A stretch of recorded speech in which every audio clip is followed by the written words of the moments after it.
What's up, Shawn? We're back again for another episode of Truth Bomb, man. How you doing, my friend? I'm good, Prady. How's it going, man? Good, man. Right before his podcast started, we always having a little bit of technical glitches, and things are never always 100% perfect. Yeah. And it ties into what we're going to be talking about today. But I was talking to another colleague of mine. He was like, "Man, like I don't think my website's perfect. I don't think my landing page is perfect." And I was like, "Man, like at some point." Yeah. You got to just press play, because if you think about it, even the biggest like platforms in the world that are worth billions of dollars, even they have updates every 4 or 5 months because it's not perfect yet. I mean, I have Right. glitches with Instagram all the time. It just crashes on me or weird shit happens. And those are the Yeah. most used platforms in the world. So perfection is something that we all strive for. But also, I guess, going into today's topic, man, I know it's something that you text me about. He's like, "Man, I really want to talk about this." And I read it and I was like, "Dude, this is super important." Talking about growth versus comfort, and go into that a little bit, man. So I want to hear from you what your thoughts are around that. Yeah. I kind of thought about this topic because it's been relevant in my life, personally, and obviously in a business sense too recently. And a lot of people, when they get a sense of uncomfort, especially in business, they tend to either like give up or just go the other direction, and kind of follow everybody else. So I think it's a good topic to talk about today, and kind of really go in depth about how you can overcome it. And usually if you get through it, you should come out better at the end. So yeah, that's definitely what I want to talk about today. Yeah. So the topic being, again, just to preface again, in order to grow in life, you have to do things that are super uncomfortable. And, if you think about our minds and our bodies are created, evolutionary in order to do one thing, which is to survive, right? And survival is not the same as growth and success. Right. Like your hindbrain, your reptilian brain doesn't give a shit if you have 1 million followers on Instagram, or if you're making $10 million, you're having a Ferrari, you're having the best life in the world. It really doesn't give a shit. All it cares Right. about is like, dude, do you have enough food? Are you surviving? Are you breathing? Are you just alive? You're good to go. That's all it cares about. It doesn't care about anything about like all the cell development. Your hindbrain does not give a shit about it at all. Like it's just not in there. It's not in its best interest, actually. So when it comes to like growing, it requires you to overcome a lot of your biological urges, which is to like actually force yourself to be super uncomfortable. And I want to give people an example of this because it seems very theoretical. Okay, I know I got to do uncomfortable things. I give people in everyday life. When you have to turn off the shower, it sucks. A lot of people hate it because you have to go from a hot shower and then you got to turn it off and then it's fucking cold. Right. Or you're in the bed and it's really nice and warm and then your alarm goes at 6, 7 and you're like, oh, fuck, you hate waking up. It's every time you got to make a switch to like make progress, to like do something where you got to switch, your body like rebels. It's like, fuck, I don't want to do this right now. You feel comfortable, for you feel good. So these types of moments when we have to transition from going from a hot shower to outside the shower and the shower's over, or like from a warm bed into like the cold, or like from an AC place to like a super warm place, like these micro moments are very uncomfortable. Like the transition is very uncomfortable for people. But that's what's required to make progress. So what your mind and your body wants and what is demanded from you to reach the pinnacle of success often run counterintuitive with one another. And that's why it's important to address this topic in today's Truth Bomb. Yeah. And I totally agree. I think, like I mentioned a little bit ago, that a lot of people, when they start to feel uncomfortable, they immediately either stop or like go away from that uncomfortable feeling. So, just a couple of things that happened to me recently. Obviously, about it, but just to give our listeners a little background, I run an e-commerce site for selling supplements, and only a few months ago, it was basically taken away from me, as in it crashed, and I wasn't going to get it back. I had 7 days to pull all my information off of it. And that was that. Basically, I had to start from scratch. And when I got that email, it was like 4:30 in the morning. I happened to check my phone. My first instinct was like, I got to get the fuck out of here. Like I'm quitting. I'm done. This is it for me. And that was like my initial first thought. And talking with you and trying to come up with a strategy to work around this, I kind of came to the realization that this is ultimately like my goal and my passion. Like I need to do this. So pushing forward through that, finding a way around it, we worked it out and got back online within 3 days. But the main takeaway was that, I continued to push forward. Instead of stopping and giving up, I pushed through that uncomfortable feeling, which, like I said, I've never been through this before. I don't know anybody that's even been through this before. I've asked tons of people in our industry, and it was pretty much unheard of unless you're selling something illegal, which I'm not. But it was like catastrophic to me. So once I pushed through that, I ended up in a much better place. Our total traffic on our site is way higher than it ever was. And it made me just work harder, honestly. And then I gained more confidence once I got past that to now. It's like, okay, I have a backup plan now. If that ever happens again, I'm ready for it. And I don't think anything could be much worse than that, at least to what I can think of. So I'm pretty much ready for whatever comes my way. So now I'm much better off for it. And, my suggestion would be to take it head on and know that most likely it's just going to be a small road bump, in your journey. Yeah. And I like that last part specifically because the things that we really fear that are actually required to become like on the next level of success, when you look back at it, it was actually not that big of a deal. You're like, man, that's what I was afraid of. But a lot of times it's something simple as like, it's just a mindset shift. Like in your end, it's like, hey, it's going to be okay. Or the other times it's like making a call. This is like crucial. You do some consulting and, or something. I talk to colleagues and it's like, sometimes people are afraid to just make calls, like cold calls, and just like talk to customers or call retailers that just like, don't want to do it. And I was like for you to get a big client like that wants to pick up like, I don't know, 500 units, 1,000 units, 2,000 units, a big deal. All you got to do is to pick up a phone and call. And it's just like something that really like at that moment, you just don't want to do it. Right. Or it's like a presentation. We are scared. And obviously we know the statistics that people fear presentations a lot. Public speaking is a big feared activity in the States. And so, but like looking back at it, like if you've ever been nervous about like public speaking, I've had it a few times. I actually spoke no word of English a few years ago. So I came here, I was like, fuck, I gotta go to school in college. I don't speak any English. I gotta public presentation. So I was like a little bit, not super excited to do it, but looking back at it, like who cares? Like it was just such a small thing. So like it's really just like if you have something in life right now that's making you anxious, which is like you're trying to avoid it. So a lot of people who procrastinators just trying to avoid something that makes them anxious. It could be money, it could be checking your bank accounts, it could be looking at insurance, it could be the most miscellaneous things, or it could be something like making a call. These things are actually quite small, so they're not actually really big deals. And I think you summed it up really well at the end of what you just said. In the big spectrum of like everything that's going to happen to you in your life, you're like, man, like that's it. Like it wasn't a big deal. And I think that's really important to just realize like this is not like picking up a phone and giving a call to some random person. It's not a big deal. Right. Yeah. Yeah, I totally agree. And when I think back on, my short time in the supplement industry for 4.5 years, the biggest moments in my career were the hardest. So like, usually a couple months after the so-called tragedies that I had in my career, I've usually done the best after. And another one being when our first location of our retail store didn't really work out and I moved locations. I thought it was the biggest deal ever then. I thought I was going to be done. And when I moved, it turned out to be the best move I had made at that time. So again, just another road bump just in my journey. And, it's really hard to realize that at the time, but it's something that you can control in your mind, especially if you have good people around you to help you through it. It's really not that big of a deal, down the road. Yeah. And it comes down to a series of like uncomfortable things that you have to do and like how much you're willing to do.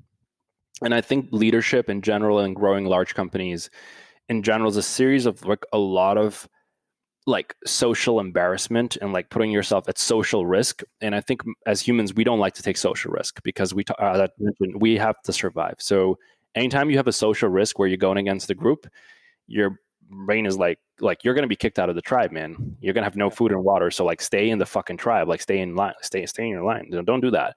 Like growth and being a leader and running an organization is all part of like doing shit that's just like a little bit not socially accepted. And I'll give people very micro examples of this. So a big part of people ask like, what do you do all day? A big part of mine is just, I got to follow up with people. They just like don't respond. So manufacturers, vendors, suppliers, like they don't respond. So I'm like, hey man, did you get my message? Hey man, like today I sent a message to one manufacturer 4 times, like a psycho, like ex-girlfriend. and it's like, it's real weird. Like, what are you doing? Like, but this is what I got to do. So like, I have to be persistent. And I have a couple of colleagues, they're like, nah, man, I don't want to annoy that person. Like, what are you talking about? Like, you're paying that person. Annoy the fuck out of them. I'm paying that person. I'm paying that vendor. I'm paying that manufacturer. That's my partner. That's my employee. We are working together, and like, they're monetizing. We're all like, whatever it is, I have the right to pick up the phone and be like, dude, what's fucking going on if you're not responding? So like, it's something simple, it's just in a micro level, because I think, when you listen to these like self-development podcasts and motivational stuff, I think everyone's nodding their head in the car. Oh man, yeah, you're right. Grant Cardone's right. Gary Vee's right. And because we can visualize in the macro, and we're like, yeah, when I get to that level, I'll be like Denzel Washington. But like, there's also stuff in your life right now that we're not doing because we feel it's like a social risk, or it gives us some anxiety, or it gives us a little bit of fear.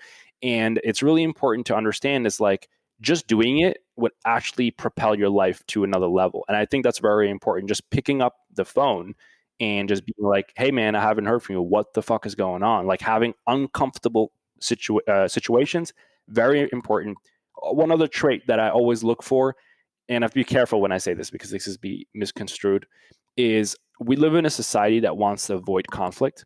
Mm-hmm. So we're taught, I got to avoid conflict all the time. I want to be a guy that just like diffuses all situations. And that could be noble. And like, a lot of times, like, people have weird, stupid fights, or like super weird, and they're totally inappropriate.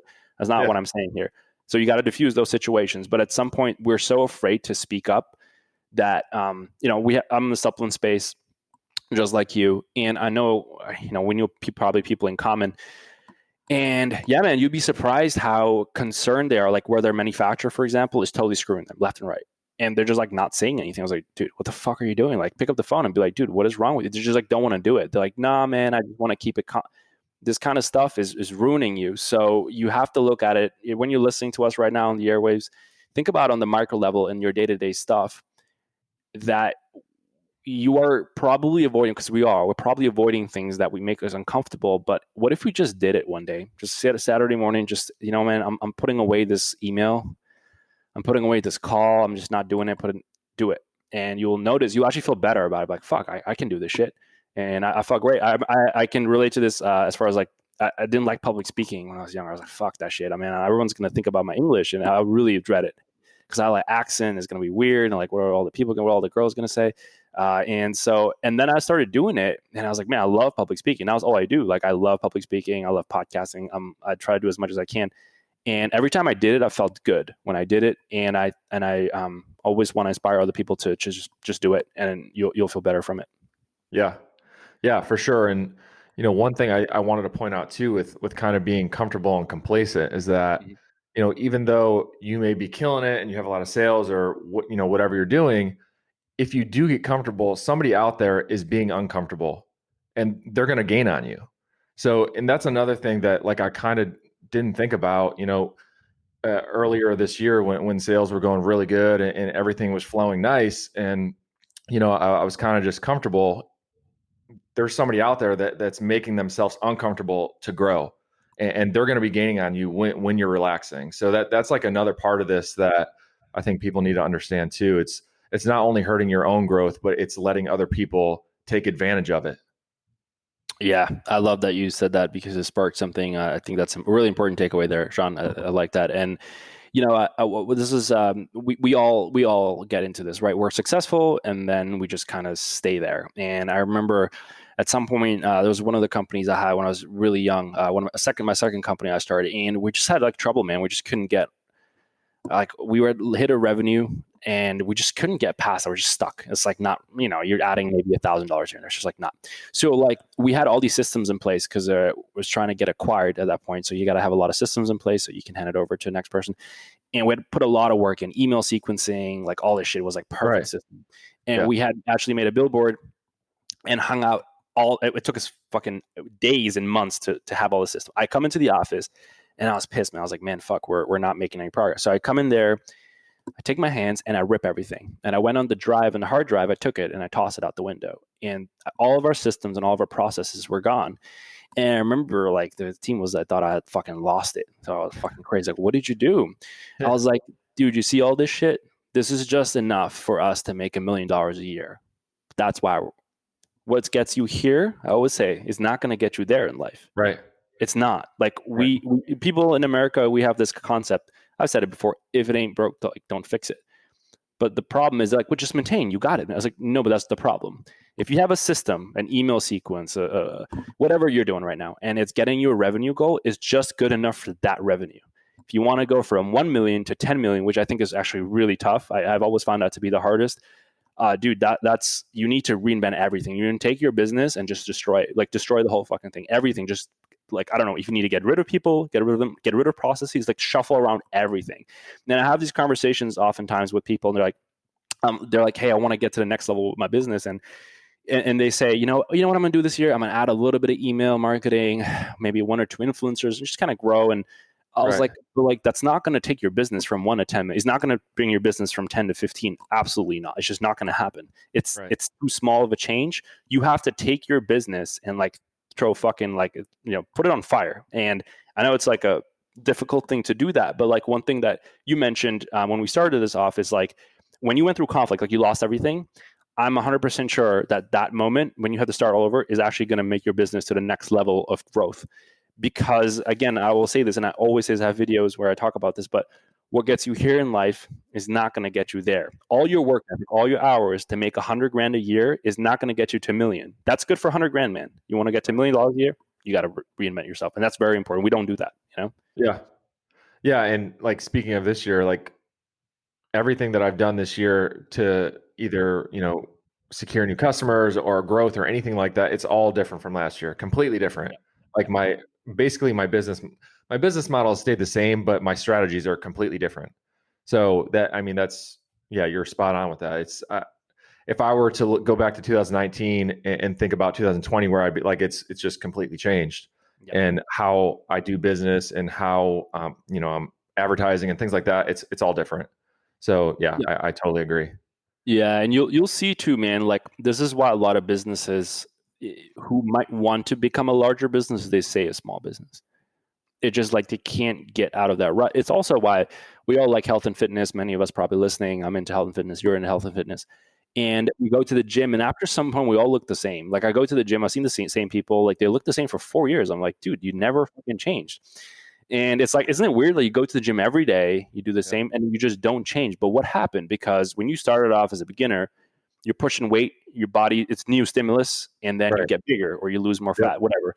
And then you keep pushing. But at some point, we get comfortable. I'm lifting, in my gym, there's like, I don't know, 125 pounds. And then I'm pressing that. I'm like, okay, cool. And then I don't want to get hurt. And then you just stick to that weight. But when you stick to that weight, you're not getting bigger anymore. At some point, we just don't get bigger anymore. Why is that? Because we don't lift harder. And at some point, you're like, dude, I'm fucking Ronnie Coleman. I can't lift harder, but there is more you can lift, right? So the point is, we stop. Right. And when we stop, there's no more growth happening. And we see this in the gym. There's a lot of lessons that I've learned from bodybuilding applied to life. And that's one of them. And I just noticed I have to make progressive overload. We call this in training. You have to have progressive overload with your training because you have to change your training with like adding more weight or change training differently if you want to see kind of different results. It just, at some point, your training and nutrition program will stop working. If anyone's dieted for a long time, you can diet for 20 weeks and it'd be like, dude, I'm fucking shredded.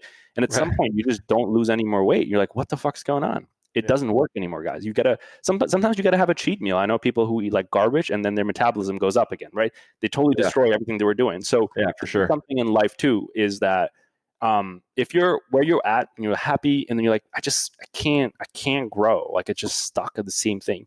And you gotta say, man, I have to change as a person fundamentally in order to get to the next level of success. And you have to change even who you are, how you look, what you breathe, where you live. Like, change your city. I don't give a fuck. Like, you got to change everything. I was like, what are you thinking about changing this year, 2020? I was like, everything, man. Fucking everything. I want to change everything. I want new clothes. I don't know. I want everything changed. So unless you're doing that, expecting radical new results, like, I'm going to make a radical, people have this radical New Year's plans. Like, I'm going to have a radical year this year. This is the year I become a millionaire. But like, they don't do any radical things though. You have to do radical things to get radical results. What's radical about writing one more email a week?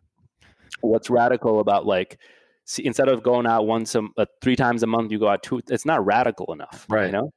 Yeah, it's not radical enough. So that's important. Yeah, and I think that's the main takeaway here, is that people don't really realize that the changes they think that are a big deal, they're really not. They're not self-evaluating to realize that like the drastic changes need to be fucking radical. Like you're saying, it's just people, the changes to people that think the changes that they're making are a lot, but they're in general, they're not. I mean, you have to be completely different, and totally change up your strategy or whatever it is that you're working on. So yeah, I agree for sure.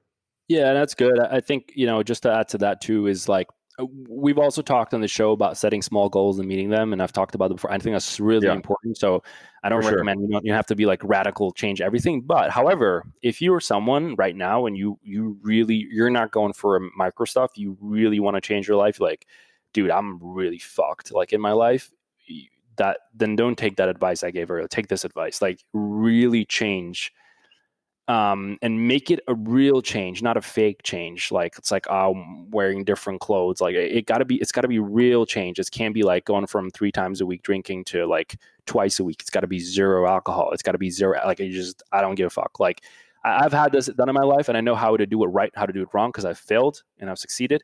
When I failed making radical changes, we're not real radical changes. I said I was doing them, but we're not really radical. Like I was kind of doing it, but they weren't radical. Radical changes. At one point in my life, I had done some crazy shit. Like I was like, I have to change. I can't be like everyone else. I got to start a business. I got to make some real income, and like I have to do something in my life because I'm here by myself. I'm here alone, and I got to do something. Okay, so then I went radical, man.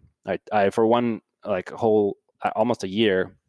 So I didn't join social media up until 2016. I don't have social media. I never joined it. I never went. I just didn't have the application. Never had it. I didn't have a cell phone. I gave away my cell phone for 2 years in college. I just didn't have a cell phone. Then I got a flip phone. And because I'm like, why do I need to text more? Because like if I have a smartphone, I'm going to text longer stuff. And now I can. It's really hard to do that. And I'm really good at typing on the flip phones because I used to do that for a while. And then the only thing people I could call was I had to call people, which I'm like not going to waste my. See, when you text people, you can shoot the shit like sometimes, but like when I call people, it's like serious. Like I call you and I need something, or we're working on a project, but I'm not going to shoot the shit with like, I don't know, some kid I just met on the street. So I did that. I was like, I need a radical shift. I gave away all my technology. I was sleeping on the floor for a long time. I think I told you about that, but I did a thing for like 1 year. I slept on the floor on purpose. I have a bed, but I slept on the floor. Right. And then I put, I still do this actually now. I have my AC, I turn it on cold. So it's on 40 degrees all the fucking time, except when we do this podcast. Yeah, I'm freezing my balls off. And then I don't shower with hot water. And I do that still today, even though I don't need to do that. The reason why I do that, because I notice sometimes I get comfortable, man. I got a comfortable life. A lot of us listening, we're kind of comfortable. I got food, I got shelter. I'm happy, man. That's wrong. The minute I feel, oh man, I love this view. I know I'm fucked. And so you know what I do? First thing, I take my covers off, I sleep on the floor, and I put my AC on. And I do that for like 3 weeks straight until I'm like, dude, like I feel like shit. And dude, all you want to do then is work, because like you can't sleep long, dude. If you sleep on the floor and it's freezing, dude, it sucks. And so I still do that today. And I did that for a long time to beat the old Prady out of me. And then at some point that's a radical shift. So I forced. A lot of people say kids today, they don't have any hardships. Well, okay, you don't have hardships, create some for yourself. It's very easy to create hardship. Do what I just said. Go never shower in hot water again. Sleep on the floor for like 6 weeks straight, and put your AC on, like blast it on cool, like it should be freezing. Don't eat hot, warm food ever. Remove every like good food, and like just eat plain chicken and do that. And now you have hardship. So people say we don't have hardship. Create it. We go in the gym, right? Gym is not real. It's fake. It's not real. It's not real stuff. Back in the day, we had to go out in like huts and shit and move rocks. Now we just go to a gym. It's fake, but it works. So you can actually create fake hardships if you want. This is an example. So that's some pretty radical shit. Sleeping on the floor with the air conditioning. Yeah. I've done all this crazy shit. So I was thinking about like something radical too, that the transformation challenge that we're doing with NutriFit, we have 35-ish people in there. And that would be a perfect example. We're going to find out who made radical changes in 8 weeks or so to see who had the biggest transformation. And there's not going to be a way around it. Like you're either going to have the results or you're not. So that will determine, like you just can't get around not doing something radical if you don't want radical results. So that we'll find out, in about a month and see who comes out on top with that. And I'm excited to see that. Yeah, I love that transformation challenge, by the way, and it's really cool. On the Slack group, we can see people's progress, and like they're on it, and you see some people are on it all the time, flipping their band, they're talking in the group. It's like it's super awesome because oftentimes I'm not signed in on there, and I go in there. There's so many messages. I'm like, holy shit, this is great. Yeah. So I love Yeah. that. I think it's great. In health and fitness, you'll see us talk about a lot. Obviously, we're both involved in it. I've always been really big into lifting and training. When I was younger, I used to compete. And I was to be a competitive bodybuilder. I turned pro as well, so I was really into it for a long time. And you know, you learn a lot of lessons. And one of the things with like training, like the transformation challenge, you can't hide. Like Yeah. you can't hide a bad diet. You can't hide bad workouts. You see it. So like a lot of this shit we can hide. Like, oh yeah, I crushed it yesterday on like my self development. You don't know. Like if someone is like, hey, I crushed my diet, and you got like you look like shit. I know you were having McDonald's. You know what I'm saying? So I Right. like that. It keeps people accountable. It's the real truth bomb. Fitness, man. I love that. Like you can't hide a bad diet. It's just not. Where is it gonna go? It's gonna go somewhere. So you're Right. gonna see it. So that's why I Yeah. like it, man. Cool. Yeah. So, you want to wrap this up? Yeah, no, good. That's about it, man. I think a good truth bomb for us today. I think your main takeaway is that in order to grow, you know, you're not going to make radical changes in life by just reading shit on the internet or listening to some motivational gurus. Not even listening to us. That's not how you're going to make radical changes. You're going to make radical changes in your life by being uncomfortable, literally like changing everything, the way you think, the way you walk, the way you sleep, I mean the way you shower, everything. You got to really make a radical shift. And then a third, I think, is just also, and I'm sure you have some stuff to add to this, but like being truthful to yourself and being honest about it. That's like honestly like 80% of the battle. You can't lie to yourself. Be honest. Be like, dude, I'm fucking up. I have these conversations often. I know when I'm having comfortable stuff, I don't like going to vacations because I'm sitting there, it's warm, and I'm comfortable. I hate comfort because I know if I'm comfortable too long, I know I'm going to be satisfied. And then you're like, you know, it's not good. So, you know, you got to be honest with yourself. So those are the three things, man. Do you have anything to add to that, man? To that list? Yeah. I mean, I think with the whole comfort thing, I think it has a lot to do with like entrepreneurship in general too. I mean, you don't have to be an entrepreneur for this, but in general, I think entrepreneurs, most people are going to go right. Entrepreneurs are going to go left, and I think that's really how comfort is too. Like when you get an uncomfortable situation, everybody's going to go right, and that's where you're like, all right, I need to do this and go left, and that's usually how you're going to get yourself to the next level. So that's kind of how I look at it in my mind, especially with the things that I've went through recently. So one takeaway, that's what I would say. Yeah, I think, and to just a practical exercise, if you're in the gym right now and you're like, you got to deadlift, you got to do pull-ups, and you're just like, I can do something else. I can do a machine. Don't do it. Just do the pull-ups. Just fucking do it. Or you're like, got to take a call. You don't want to do a call. You're like, I'll just do it after lunch. Do it now. Like, do the most uncomfortable thing that you're trying to. But your brain is like, don't do it. Do it. Like next time, alarm goes off at 5:30, and it's like, I can wait a little bit. I don't have to go to work until 9. Just wake up at 5:30. Like, just do it, and you'll feel better for it because it's in these micro moments that great leadership and success is created. And I think many of us don't understand that. Like, and so that's really important. But yeah, those are the main takeaways, man. I think we had a good episode. People can always reach out to us. We have a text line open, 29071, and you can shoot the keyword truth bomb, and we will respond with any responses if you have any questions for us. And then obviously you can look us up on Instagram at Seeking AZOTH, at NutriFit CLE. Yeah, we can. We're always excited to hear from people, so we'll be doing more of these. Cool. All right, man. Looking forward to next week. Awesome, brother. Good doing these.